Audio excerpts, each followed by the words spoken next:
Luke, the 15th chapter, and I'll be reading through verses 11 through 32. And Jesus said, there was a man with 2 sons. The younger of them said to his father, "Father, give me the share of the wealth that will belong to me." So he divided his assets between them. A few days later, the younger son gathered all he had and traveled to a distant region, and there he squandered his wealth in dissolute living. When he had spent everything, a severe famine took place throughout that region, and he began to be in need. So he went and hired himself out to one of the citizens of that region, who sent him to his fields to feed the pigs. He would gladly have filled his stomach with the pods that the pigs were eating, and no one gave him anything. But when he came to his senses, he said, "How many of my father's hired hands have bread enough and to spare, but here I am dying of hunger? I will get up and go to my father, and I'll say to him, 'Father, I've sinned against heaven and before you. I'm no longer worthy to be called your son. Treat me like one of your hired hands.' So he set off, and he went to his father. But while he was still far off, his father saw him and was filled with compassion. He ran and put his arms around him and kissed him. Then the son said to him, 'Father, I have sinned against heaven and before you. I'm no longer worthy to be called your son.' But the father said to his slaves, 'Quickly bring out a robe, the best one, and put it on him. Put a ring on his finger, sandals on his feet, and get the fatted calf and kill it, and let us eat and celebrate. For this son of mine was dead and is alive again. He was lost and is found.' And they began to celebrate. Now the eldest son was in the field, and as he came and approached the house, he heard music and dancing, and he called one of the slaves, and he asked, 'Well, what's going on?' He replied, 'Your brother has come, and your father has killed the fatted calf because he has got him back safe and sound.' And then he became angry and refused to go in. His father came out and began to plead with him, but he answered his father, 'Listen, for all these years I have been working like a slave for you, and I have never disobeyed your command. Yet you have never given me even a young goat, so that I might celebrate with my friends. But when this son of yours comes back, who has devoured your assets with prostitutes, you killed the fatted calf for him.' Then the father said to him, 'Son, you are always with me, and all that is mine is yours. But we had to celebrate and rejoice because this brother of yours was dead, and he's come to life. He was lost and has been found.'" This is the word of the Lord.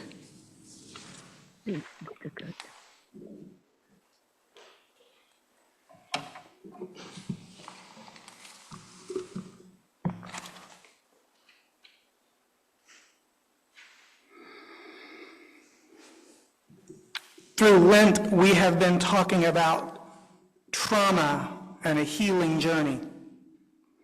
We've looked back on the immediate changes that bad things or sudden things, how they happen and change our reality.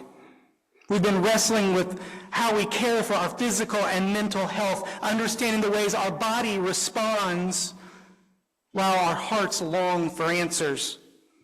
We've explored the importance of others with us. We've talked about the harm we can inflict on each other, and we've talked about the potential to blame each other or ourselves. We've talked about stories that we tell in ways of seeking meaning, trying to understand what's happened to us, ways of reclaiming the power or agency that we may not feel like we have anymore. Last week we talked about flipping those stories on their ends, breaking free from stories that bind us, finding the strength in the ones that lift us up. And today, after dealing with all that really, really hard stuff, we get to talk about something harder: forgiveness.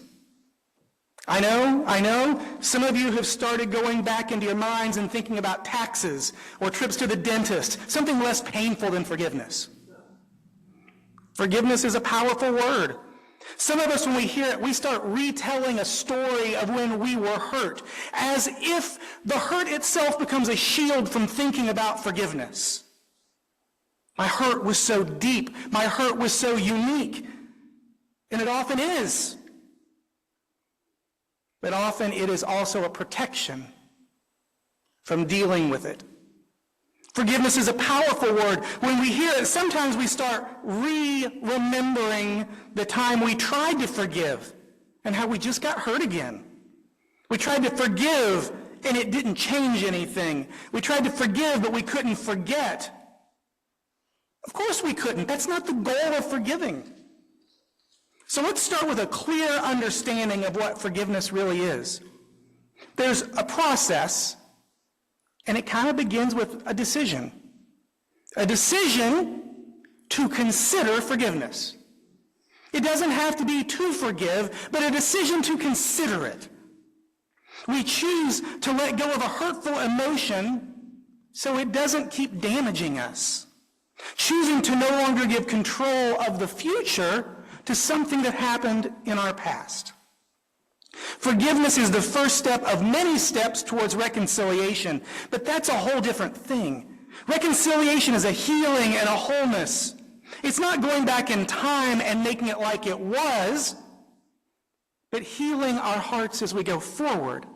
Reconciliation is a long, difficult process, and we will talk at great length about what that is on Easter.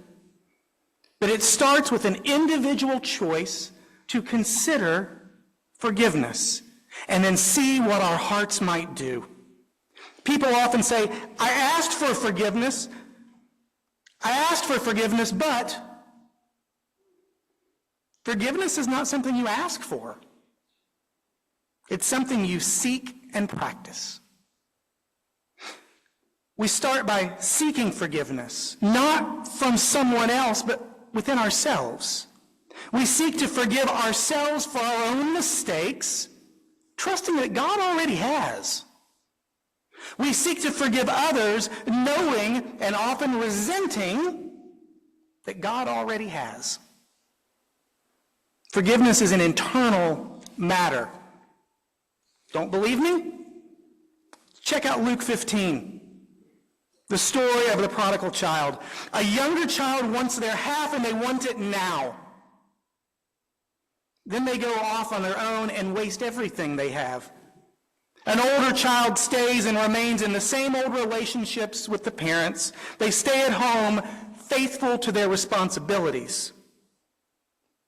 Now we get to look at three characters, three lenses, three different angles on forgiveness.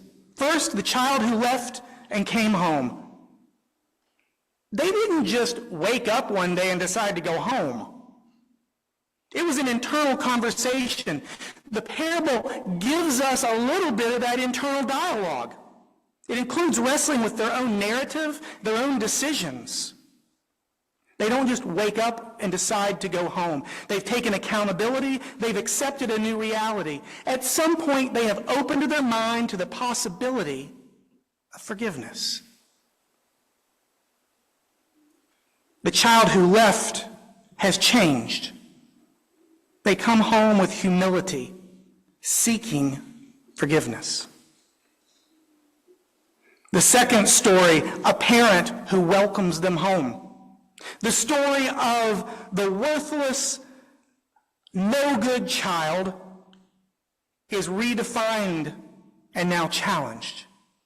Forgiveness work by the parent shows us how powerful forgiveness can be. Forgiveness work of the parent required nothing from the child. You notice the child's yet to get home, and the father is running to them to embrace them. The runaway is ready to beg and plead. The runaway is ready to beg for mercy.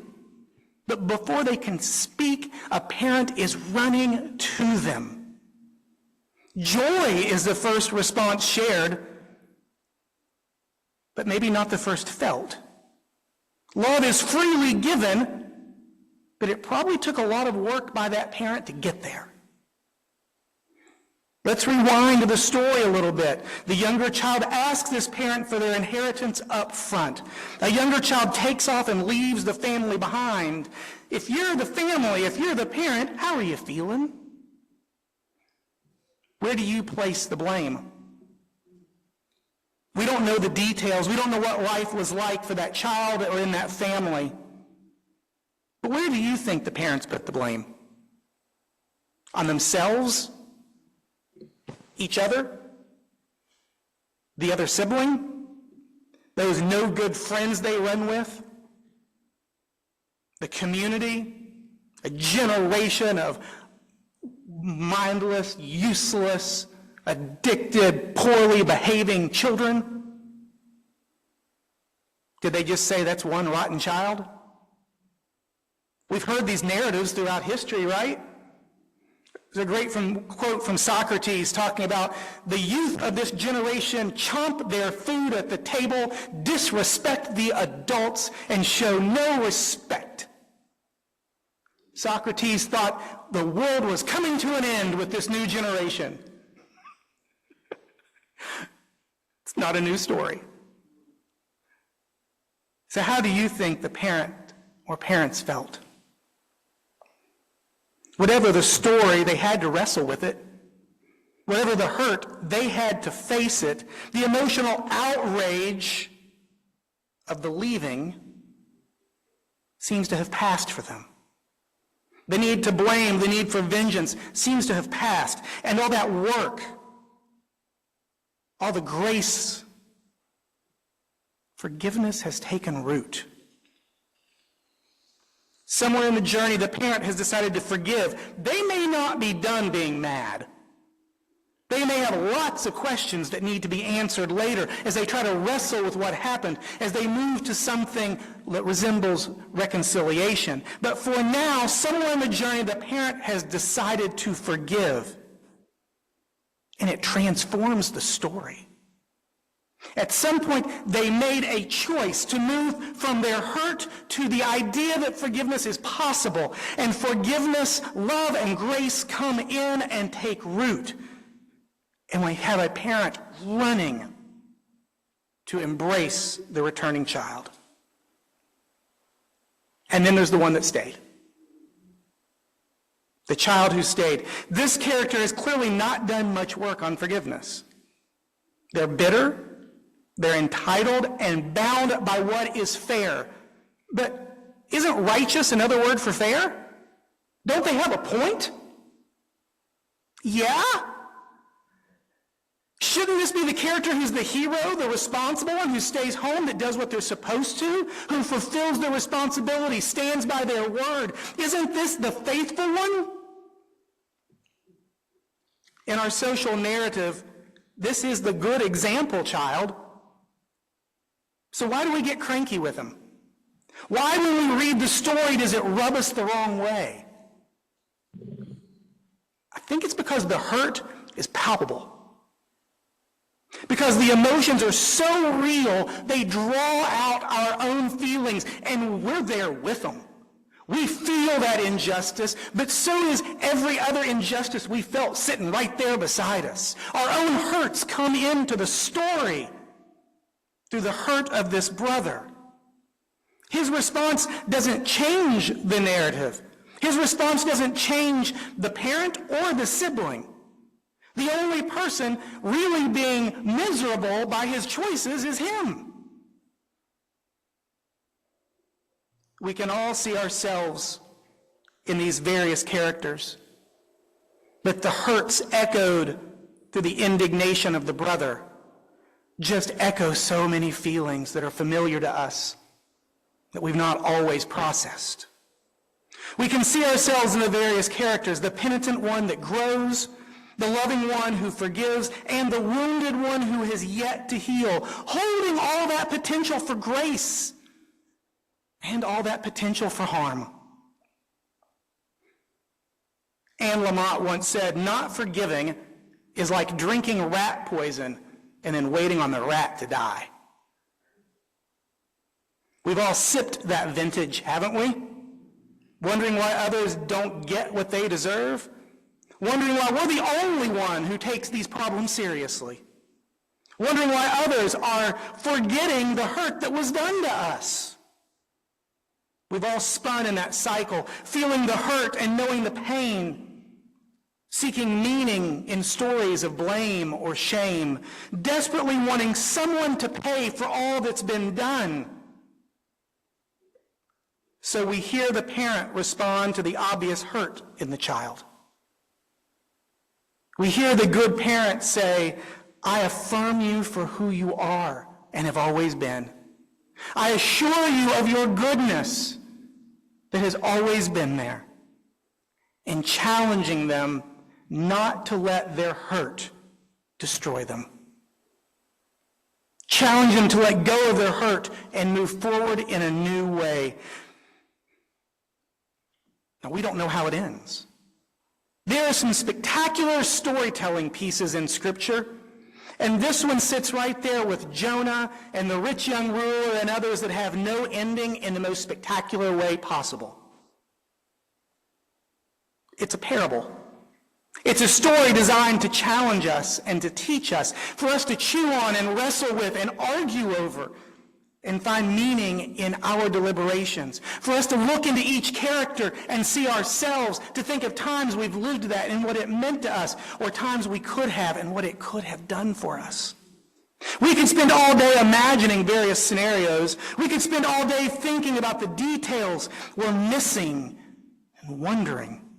We could spend all day pontificating about what the oldest child might do or should do, and I can direct you to plenty of sermons where me and others have done that. But the real question, what will we do? How will we live? Will we do the hard work to explore and examine our own stories and narratives, our own defenses from hurts? Will we journal, ask others, even sit with a therapist until we uncover the details? Will we share our emotions? Will we lift up our questions, flip them on end, and explore our experience from other people's perspectives? Look at the world around us through the lenses of those who see it differently. Will we take accountability for the things that are ours? Will we speak with truth the way others have impacted us, but imagine what might have impacted them? Will we give grace? Will we dare to consider forgiveness? Will we dare to live into a new story, a new reality that has hope? Reconciliation, resurrection, they are out there on the horizon. As we've taken this trauma journey through Lent, as we've discussed the things that leave us in a new reality we didn't choose, and how we respond to that. This is a journey. It works for individual issues, it works for communal issues, and we see it throughout Scripture. We see it through folks like Jonah, who have this personal bias that comes from the community around them, and they wrestle historically with what that leads them to do.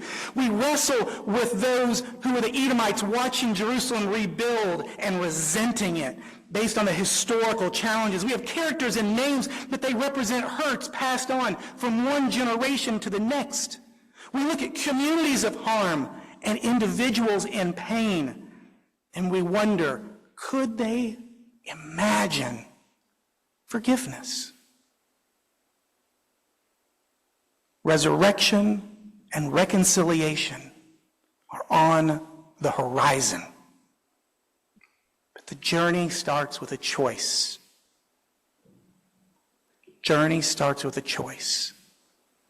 Might we forgive?